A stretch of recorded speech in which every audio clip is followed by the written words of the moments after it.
तो भाई लोगों फाइनली जुजुत्सु काइसेन चैप्टर 268 के स्पॉयलर्स आ चुके हैं। और जैसा कि ये जो लंबी बैटल थी जो कि भाई जुजुत्सु काइसेन के चैप्टर 223 से चलती हुई आ रही थी, बहुत सारे सॉर्सरर्स आए सुकुना से लड़े, जिसमें से काफी सारे मरे और घायल हुए, लेकिन सुकुना का कोई कुछ नहीं बिगाड़ पाया। लेकिन फाइनली चैप्टर 267 में एक ब्लैक फ्लैश मारने के बाद और चैप्टर 268 में फाइनली ये बैटल खत्म होती है हमारे चैप्टर 268 के एंड में। तो तुम जान गए होगे आज हम बात करने वाले हैं जैसे कि चैप्टर 268 के स्पॉयलर्स के बारे में। और वीडियो में बहुत सारे स्पॉयलर्स हैं, पहले के पाए उसके लिए सॉरी, लेकिन स्पॉइलर अलर्ट। वीडियो को बिना किसी देरी के स्टार्ट करते हैं। चैप्टर की शुरुआत में हम देख पाते हैं कि मेगुमी की सोल से सुकुना डायरेक्टली बात कर रहा होता है और वो मेगुमी से कहता है कि भाई तेरी हिम्मत कैसे हुई वापस से जिंदा होने की या अपनी बॉडी पे वापस से टेक ओवर लेने की।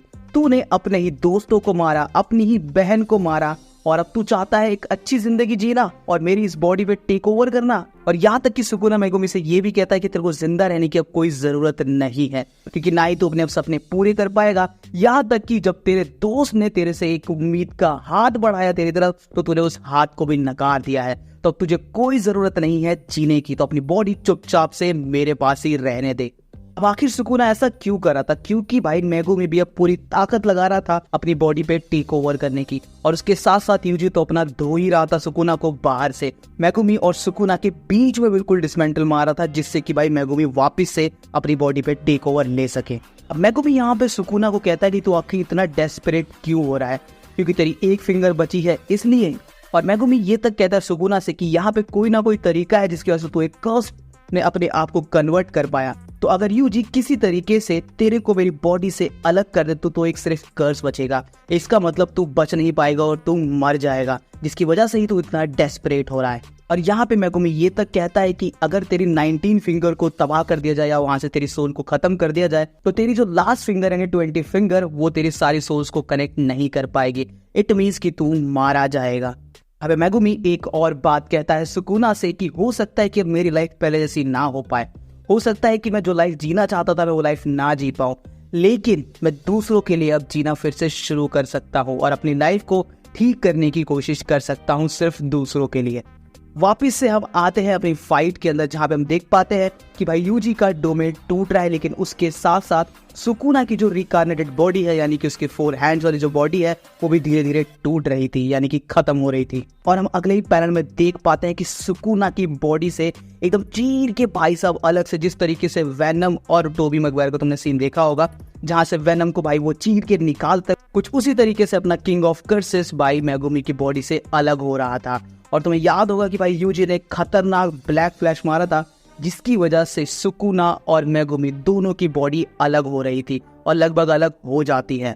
यहाँ पे सुकुना एक अलग ही फॉर्म में हमको देखने को मिलता है, कुछ अलग सा स्लाइम जैसा, या हम कहीं कुछ घिनौना सा एकदम दिखा दिया जाता है उसको। यहाँ पे मतलब बहुत ही बुरा हाल हो गया हमारे किंग ऑफ कर्सेस का। और जिस तरीके से माहितो को अपना यूजी भाई स्टेयर डाउन करता है, कुछ उसी तरीके से वो सुकुना को भी कर रहा होता है। यहाँ पे हमें एक फ्लैशबैक दिखाया जाता है यूजी के डोमेन का, जहाँ पे यूजी इस बात को क्लियर भी करता है कि या तो फुशिगुरो की बॉडी को खुद छोड़ के मेरी बॉडी में आ जा, नहीं तो मैं तेरी बॉडी को उससे अलग करके खत्म कर दूंगा।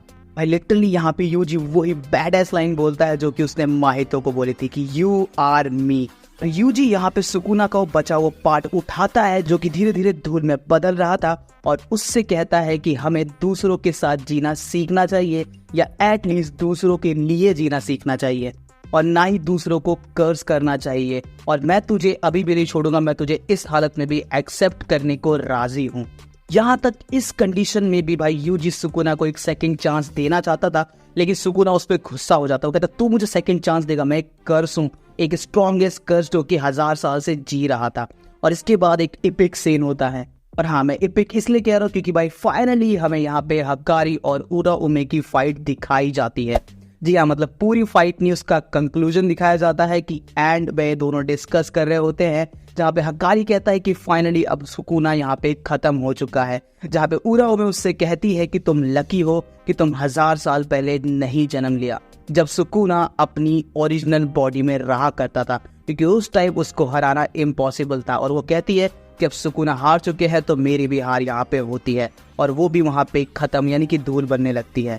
उराओमे की ये लकी वाली बात सुन के भाई साहब अपना हकारी बहुत अच्छा फील करता है और कहता है कि थैंक यू सो मच, मैं और लकी बिल्कुल। और फाइनली इसी के साथ खत्म होता है हमारा सुकुना और यहीं पे ये लंबी बैटल एंड होती है। यहाँ पे हमें एक सीन शिफ्ट किया जाता है और कुछ घंटे बाद की स्टोरी दिखाई जाती है जहाँ पे अपना मेगुमी नींद से उठता है और यहाँ पे हम यूजी और नोबारा को भी देख पाते हैं जहाँ पे यूजी सरप्राइज देता है, जैसे कि भाई गोजो ने सरप्राइज दिया था कि देखो यूजी जिंदा है, उसी तरीके से यूजी यहाँ पे नोबारा को इंट्रोड्यूस करता है और सरप्राइज देता है कि नोबारा यहाँ पे जिंदा है।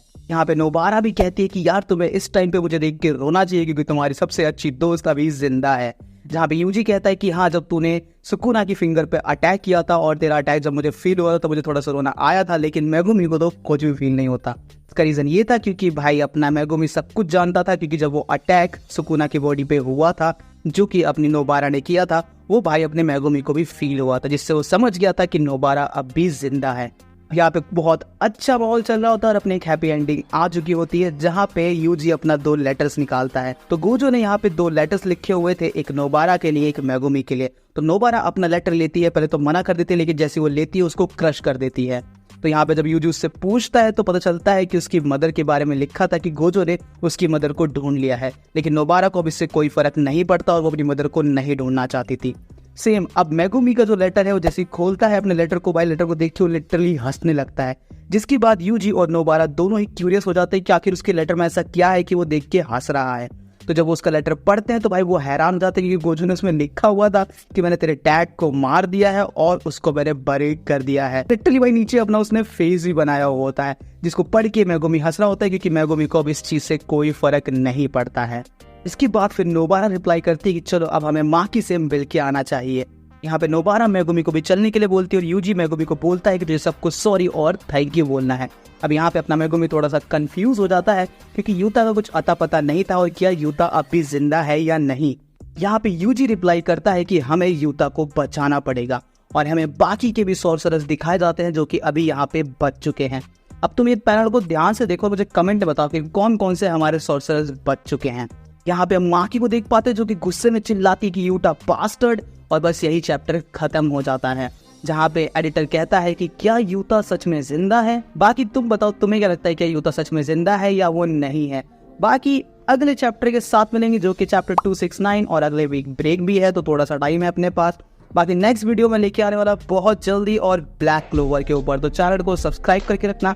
बाकी मिलते हैं अपनी अगली वीडियो, तब तक के लिए बाय बाय।